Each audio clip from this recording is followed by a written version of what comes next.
नमस्कार, अनकट में आपका स्वागत है। मैं हूं रविकांत, आपसे मुलाकात करा रहा हूं आम आदमी पार्टी के सांसद संजय सिंह का, जो नॉर्थ ईस्ट में हो रहे चुनाव पर बात करेंगे, सुप्रीम कोर्ट के ताज़े फैसलों पर भी बात करेंगे।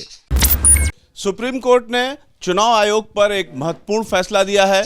हमारे साथ हैं आम आदमी पार्टी के सांसद संजय सिंह। सर, ये जो फैसला आया है, 5 जजों की बेंच ने ये फैसला दिया है, कितना महत्वपूर्ण फैसला है चुनाव आयोग में मुख्य चुनाव आयुक्त और आयुक्तों के गठन को लेके? देखिए, पिछले काफ़ी समय से ये बात चल रही थी कि जिस तरीके से चुनाव आयोग काम कर रहा है उसकी निष्पक्षता को लेकर बहुत सवाल उठते थे। प्रधानमंत्री जी की रैली हो जाए, सारी वो घोषणाएं कर लें, उसके बाद हम चुनाव की तारीख का ऐलान करेंगे। प्रधानमंत्री जी की रैली हो जाए, सभाएं हो जाएं, वो अपनी पार्टी के हिसाब से पूरा काम कर लें, उसके बाद हम चुनाव की तारीखों का ऐलान करेंगे। गृह मंत्री जी कोई घोषणा कर लें, उसके बाद चुनाव।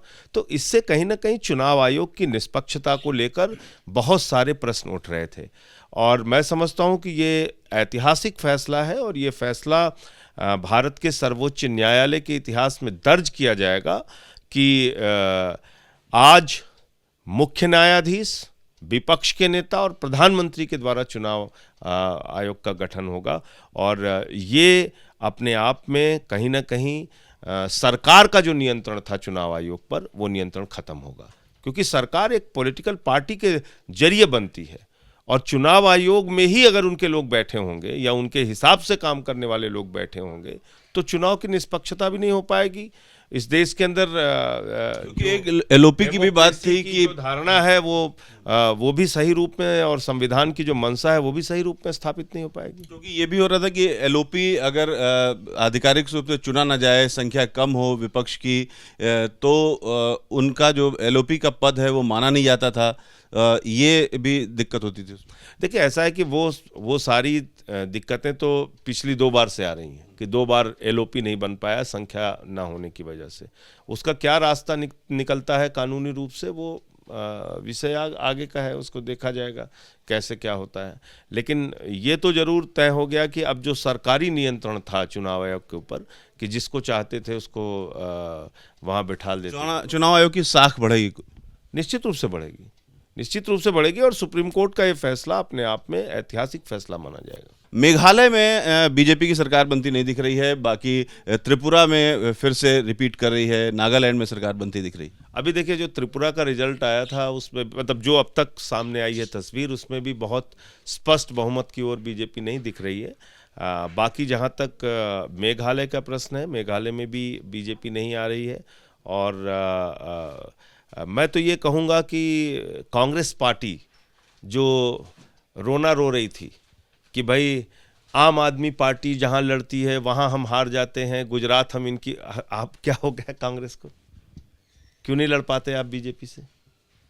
क्यों नहीं मुकाबला कर पाते?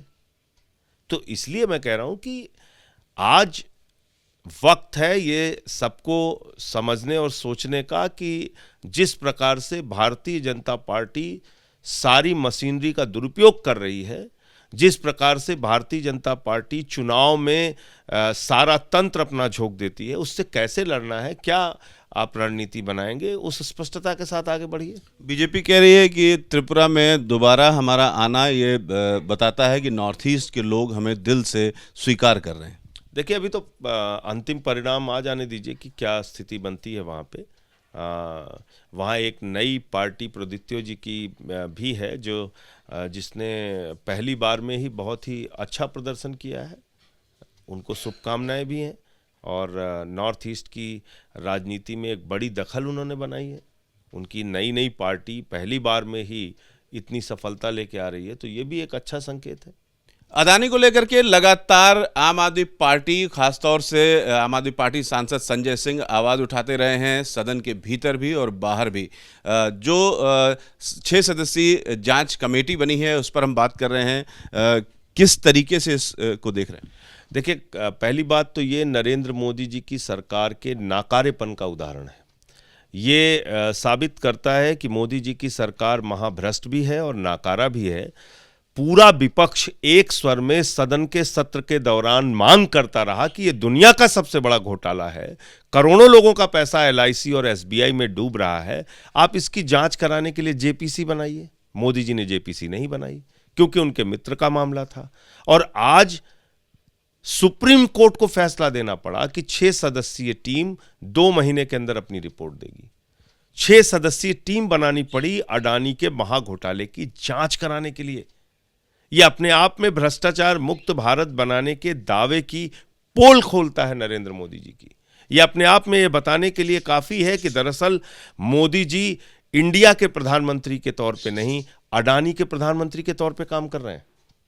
तो इसलिए यह बहुत ही गंभीर मामला है और जब सदन का सत्र चलेगा तो फिर से हम लोग ये बात और अपनी मांग उठाएंगे।